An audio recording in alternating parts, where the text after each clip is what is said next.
บอกว่าเจ้านั้นเจอไปพออยู่ไปก็ทรมานบอกว่าเจ้าคือโทษแต่เขาที่อยู่กับเขาไม่เพียงห่างกายเจ้าบอกให้คอยนั้นตัดใจแล้วจากไปเพียงคนละทางบอกให้คอยว่าอย่าเสียใจไปหาใหม่ที่มันดีกว่านี้คำว่าทุกคำที่เจ้าเอามามันเหตุให้คอยนั้นเกือบขาดใจบอกว่าอย่าเสียใจให้ไปหาคนใหม่ใครจะเหตุได้ข้าคอยให้ตายไปเลยแล้วจึงไปหากับเขาอย่าเหตุเหมือนจะเอา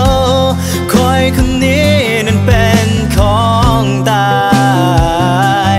ถ้าหากคอยยังมีชีวิตก็อย่าคิดว่าจะได้ไป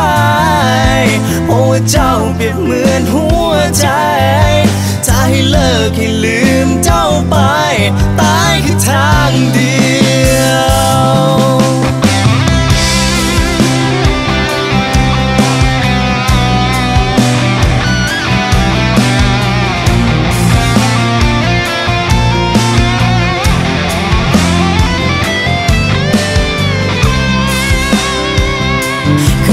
ทุกคำที่เจ้าเอามา